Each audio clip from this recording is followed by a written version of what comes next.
live, the more I realize that children's lives should not be run by adults, mainly because a lot of adults are no better than children at running their own lives. And if we look at the world the way it is today, it becomes abundantly clear that potentially things go wrong precisely in that period of the first 18 years, where almost every adult the child meets is trying to make it a point to dominate them with their intelligence, their expertise, their experience, their age, whereas most of the time those people have none of those things, except for the age, of course, except for the age. And the thing is, the older an adult gets, the more they become aware of the fact that perhaps their life isn't running the way they would expect it to run. And the reason why is because when they were a child, they were not allowed to express or even explore who they are. Instead, for those 18 years, the adults around you are going to try and replace your own thinking with their thinking, whilst also telling you that that's the right thing to do, that it's the best thing for you to do to ensure your safety, your happiness, your success. But those people did not know what to do with their life when they were that age. Most people don't have everything figured out by the time they're 18, and the thing is, they shouldn't.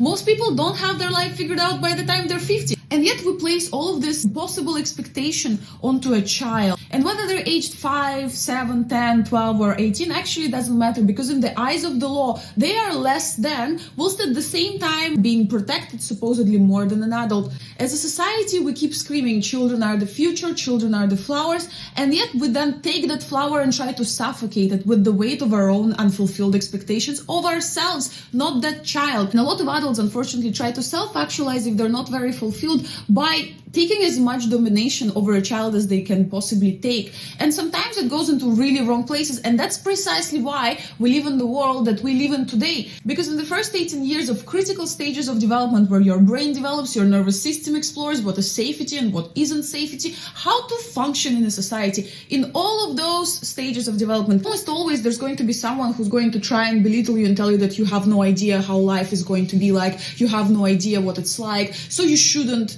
take pride in making your choices your own. You shouldn't rely on your own decision making. You should listen to the adults, right? Those are the same adults that are making the world the way it is today. Do we like the world the way it is today? It's not all bad, it's great, but there certainly are things to improve, and the way we treat children as society is one of those things. The way we treat their education, the way we treat their development, the way we treat our own relation to children and what it means for an adult to have a child. It's not just so that you can mold them into a little version of yourself that is just doing better.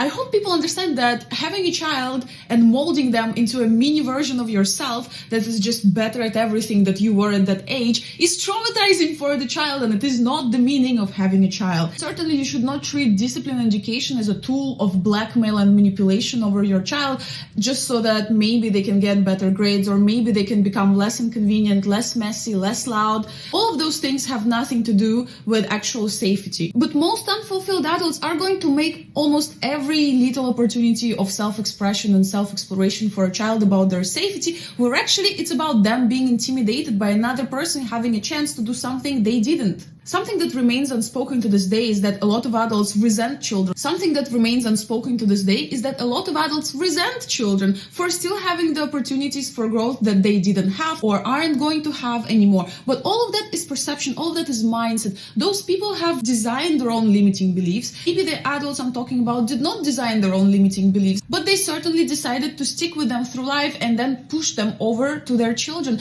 And that's simply not healthy. None of it is healthy. It's not healthy to discipline your child into anxiety over having good grades just so that you can go to a friend hangout and parade your child's progress and how intelligent they are and how great of a parent you are for making your child the best excelling student in class. It's not about that. Moreover, that gives you zero guarantee of success in life. Honestly, I realize that it's an uncomfortable thought, but the world keeps changing every day. And no matter how much success you think instilling fear and anxiety into your child is going to bring them to achievement, that is simply wrong. A child's nervous system is not designed to bear the weight of anxiety and its consequences in the same way an adult nervous system develops to be.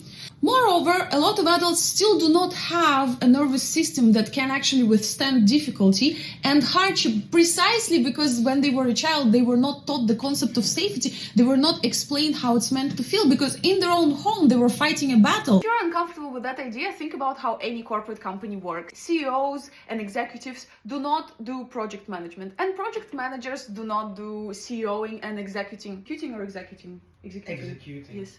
And executing of the creative vision or the financial vision for the company, right? So the parents are actually the project managers in this scenario. The children are the CEOs and the executives, and yet we let the project managers run the direction of the company. Isn't that insane? And isn't that insane that a lot of people becoming parents see their child as a way to self-actualize in life? To me, that's just wrong. That's wrong because that is an impossible expectation to put on your child and pressure to make them fulfill something you know you failed at. Then a lot of the time start to resent your child if they're not living up to your expectations.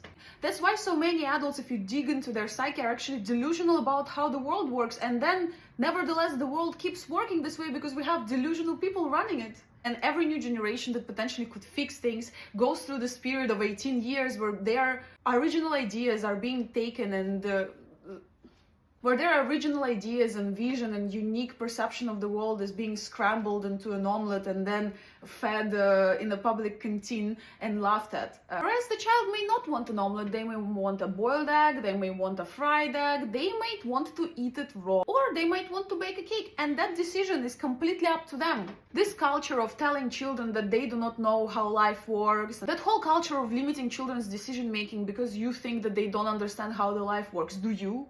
Do you really? Why do we keep selling and buying into the lie that as long as you do what the adults tell you to do, everything is going to be great? Look at the adults around you. Do they know what they're doing? Do you? If you're a parent watching this, I seriously encourage that you try to look at parenthood as a project management role. You are there to help your child execute their decisions. You are not there to make your decisions theirs. And to be honest, when you grow up, hopefully you will realize that the child's decision making is precious. It's precious. Their ideas and their understanding of the world is more valuable than diamonds, and yet we take it and we tell them that they are beneath the adult world, that they don't have any idea of what's happening, that they are incapable of making their own decisions. A lot of people aged 40 are still incapable of making the right decision. Why are people still selling this lie? And a lot of the time an adult is going to try and make it about the child's safety, and it simply isn't. First of all, no one can guarantee absolute safety, and choosing for your child which career path to take, or which school to go to, or which friends to hang out with, which sports to do, or maybe not to do sports and do hobbies, all of those things are not your decisions to make. You are there to facilitate the child making decision that they believe is right, not you. You can exert all of that influence in your own decisions. Try it and leave the children be. Protect them, but let them leave, okay? Otherwise, what is it all for? Just so that you can tap yourself on the back, that was the shoulder, and tell yourself you did a good job, and find out 20 years later that maybe you didn't and your child has been in therapy for years or is going to be. Even if they won't need therapy, would you not rather rest peacefully knowing that your child is a well-adjusted individual, as opposed to resentful, bitter, angry person that thinks that the whole world is out to get them? Not how messy, inconvenient, or loud the children are, that is their prerogative. Just let them be, okay? That has nothing to do with discipline. And if your child is dealing with behavioral difficulties, most of the time the first thing to look at is your behavior. Most of the time, it's a you issue. Are you having difficulties? Are you capable of supporting someone with difficulties? Just something to think about.